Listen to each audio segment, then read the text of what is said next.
All right, now to give us more perspective on this, we're joined by Ambassador Joachim Bitterlich, who's a former German ambassador to NATO and a former European diplomatic and security advisor to the former German Chancellor Helmut Kohl, and is joining us live from Paris. Now, Ambassador, so there is what many would describe as a partial ceasefire, especially in the Black Sea, and also an in-principle agreement that neither nation would attack the other's oil and energy infrastructure.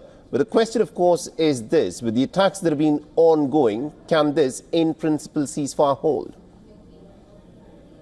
Well, it seems that we have two ceasefires in front of us. One with regard to energy installations, and the other one with regard to the Black Sea. But it seems, if I follow rightly the two declarations, the two communiques, that one of Moscow and the other one of Washington, that this depends on lifting a certain number of sanctions existing contra Russia. And President Trump, it seems, has promised to examine this lifting of sanctions. Therefore, there is not a real ceasefire in force for the moment. We have seen drone attacks on both sides in the last 24 hours, even after the publication of the communique. On the one hand, we have seen a drone attack of Ukrainians in Belgorod. On the other side, we have seen Russian drone attacks on Mykolaiv. Therefore, well, it's a beginning of, let's say, an attempt to reach ceasefire or ceasefires step by step, right, but not yet accomplished. Interesting. Now, the Trump administration's approach towards Russia has been very different from Biden administration's approach. Now, the Biden administration was completely opposed to the Nord Stream pipeline that connected Russia with Germany. That pipeline, of course, was in many ways sabotaged.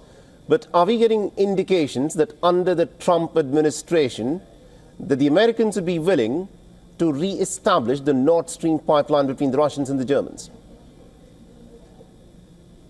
Mohammed Saleh, I would put a real question mark on this story by one reason. It seems to be that this is an offer from the Russian side trying, let's say, to get American companies on board.